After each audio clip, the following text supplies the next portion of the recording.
विधायक, भाई सुमित जी, प्रदेश सचिव प्रोफेसर राम कुमार जी, जिला अध्यक्ष आदरणीय श्याम मिन्हास जी, डडवाल जी, पठानिया जी,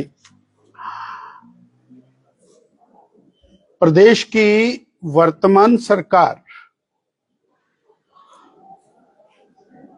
बिगड़ती कानून व्यवस्था के प्रति पूरी तरह से संवेदनहीन दिखाई देती है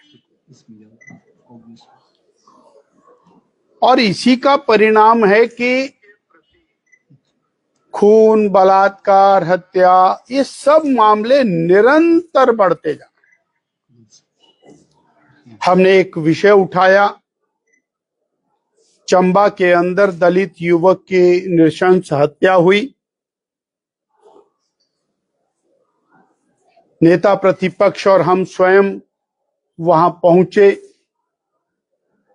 परंतु सरकार की गंभीरता का ना होना, उसके कारण इतनी नृशंस हत्या थी कि उसके 8 टुकड़े करके बोरी में बंद कर नाले में डाल दिए। और माननीय मुख्यमंत्री जी को आज तक, जो होम मिनिस्टर भी हैं, आज तक वहां जाने का समय नहीं मिला। अर्थात इस प्रकार की संगीन घटनाओं के प्रति जो और एक कैजुअल एटीट्यूड है, उसके कारण प्रदेश 2.5 साल के अंदर बहुत विकट स्थिति के अंदर पहुंच। आज माफिया राज की स्थिति ऐसी हो गई है कि सरकार या तो माफिया को संरक्षण दे रही है या माफिया सरकार को चला रहा है। ये स्पष्ट करने की आज आवश्यकता है। हमने देखा कि खनन माफिया वो दंदना रहा है और सभी जगह, एक जगह नहीं।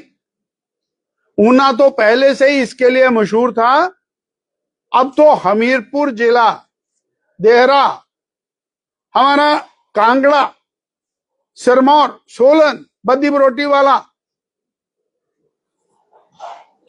मंडी में जिस तरह से एसडीएम की दौड़ा दौड़ाकर पिटाई की गई, उसने सरकार की कार्यशैली की कलाई को खोला है। परंतु हिमाचल की जनता जानना चाहती है कि ये माफिया राज चल रहा है, उसमें चाहे वो खनन माफिया है, चाहे चिट्टा माफिया है, चाहे उसके अंदर नशा माफिया है, चाहे शराब माफिया है, वन माफिया वो सर चढ़कर बोल रहा है।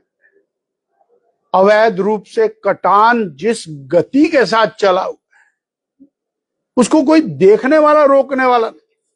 और यदि कोई रोकने चला गया तो उसको गाड़ी के साथ, वन के अधिकारी को गाड़ी के साथ बांधकर घसीटा गया। ये स्थिति आ गई है। क्या प्रदेश की जनता जानना चाहती है कि सरकार की इसमें कोई मिलीभगत? अगर नहीं है मिलीभगत तो ये बढ़ क्यों रहा है? प्रदेश की सड़कों के ऊपर आंदोलन होते हैं, माफिया के खिलाफ धरने होते हैं, प्रदर्शन होते हैं, परंतु सरकार मूक दर्शक बन करके रहती है। ये एक चिंतनीय विषय है। हमारे सामने की बात है, एक बहुत आला ऑफिसर विमल नेगी, जो चीफ इंजीनियर है, और उनकी रहस्यमयी तरीके से मृत्यु। अब मृत्यु के ऊपर पर्दा डालने का प्रयास क्यों हो रहा है, यह प्रदेश की जनता जानना चाहती है। शायद किन्नौर के इतिहास में हजारों लोगों ने सड़कों के ऊपर उतर करके और उस परिवार के प्रति सॉलिडेरिटी व्यक्त की, और उनकी पत्नी ने खुल करके इस बात को कहा कि आप सीबीआई इंक्वायरी करें। हमें और इसमें शंका नजर आती है। उनकी ससुराल ऊना जिला के अंदर है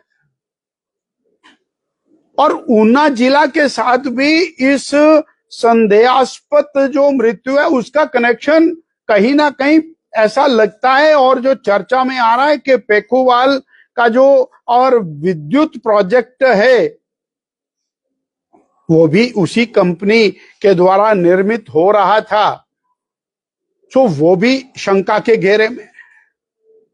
तो ऐसे में सरकार को सीबीआई जांच कराने से पीछे हटने की क्या आवश्यकता है? कौन सी ऐसी जरूरत पड़ी कि सरकार पीछे हट रहे हैं? और भारतीय जनता पार्टी यदि उसके परिवार के साथ खड़ी है, उसके अंदर भी माननीय मुख्यमंत्री जी को और प्रदेश की सरकार को इतराज होता है कि भारतीय जनता पार्टी क्यों डिमांड कर रही है सीबीआई की। हम पूरी तरह डंके की चोट पर उस परिवार के साथ खड़े हैं, क्योंकि इसके पीछे दाल में काला नहीं है, दाल काली है। ये बात बहुत स्पष्ट रूप से सारी दिखाई देती है। आज प्रदेश की सरकार तीसरे फाइनेंशियल ईयर के अंदर प्रवेश करती है और तीसरे फाइनेंशियल ईयर में प्रवेश करते ही प्रदेश की जनता के ऊपर 900 करोड़ रुपए का कर्ज बढ़ाती है। यह कर्ज बढ़कर 1,04,000 करोड़ रुपए हो जाता है और विकास बंद। कर्जा निरंतर बढ़ रहा है, निरंतर ले रहे हैं। और विकास कौन सा है? जो माननीय मोदी जी के केंद्र सरकार के द्वारा दिया जा रहा है। जब उसकी चर्चा करते हैं तो फिर ये कहते हैं कि हम कोई पाकिस्तान से आए हैं। और जब वहां से पैसा आता है, सहयोग आता है, 406 करोड़ रुपया सड़कों के लिए आया, तो उस पर बोलते हैं कि नहीं, ये तो हमारा अधिकार है। आपका अधिकार है, ठीक है, प्रदेश की जनता को मिलना चाहिए, ठीक है, परंतु जब मिले तब भी गाली और ना मिले तो गाली गाली। यानी परंतु प्रदेश की सरकार क्या कर रही है, ये प्रदेश की जनता जानना चाहती है। आप कर्ज भी ले रहे हैं और विकास भी बंद। कर्ज ले रहे हैं, स्कूल बंद। कर्ज ले रहे हैं, बिजली पानी सड़क बंद। अब सवाल, मिनिमम किराया एचआरटीसी का, एक व्यक्ति को 2 किलोमीटर जाना है, उसको भी वो मिनिमम किराया लगेगा। हिमाचल प्रदेश के अंदर ट्रांसपोर्ट का एकमात्र साधन है एचआरटीसी। और जब स्वयं ये सरकार ऑपोजिशन में होती है और अगर 10%, 5% कोई चीज बढ़ जाती है तो बहुत चिल्लाते हैं। आज वो 100% किराया बढ़ रहा है तो कोई बोलने वाला नहीं। प्रदेश की जनता को और महंगाई की मार देने का काम सुखविंदर सिंह सुक्खू सरकार कर रहे हैं। अभी तो हमारे माननीय स्वास्थ्य मंत्री जी ने कहा कि अस्पतालों में तो बहुत सारे पैसे लगने चाहिए, मरीज जरा संभाल के रखेगा, पर्ची को भी, टेस्ट रिपोर्ट को भी। टेस्टों के पैसे लेंगे तब टेस्ट रिपोर्ट संभाल के रखेगा, दवाइयों के पैसे लेंगे तो संभाल के दवाई खाएगा और उसको असर करेगी, पर्ची के पैसे लगेंगे तो पर्ची संभाल करके रखेगा। गरीब आदमी के लिए कोई राहत नाम की चीज दिखाई नहीं देती। सीमेंट, उसके दामों में 65 रुपए की बढ़ोतरी। और जब बीजेपी राज के अंदर कभी 5 रुपया 65 सीमेंट के दाम बढ़ते थे तो पूरी विधानसभा का काम रोक दिया जाता।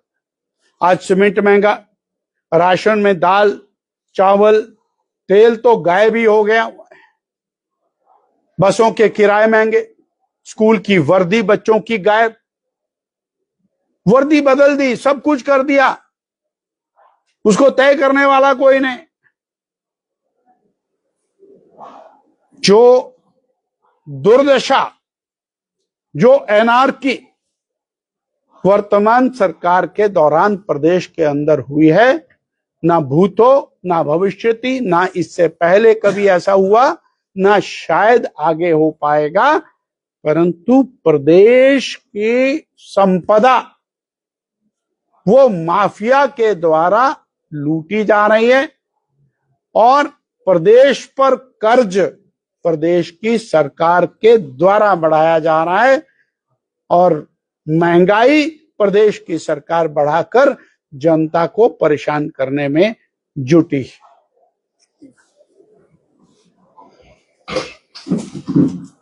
Thank you sir.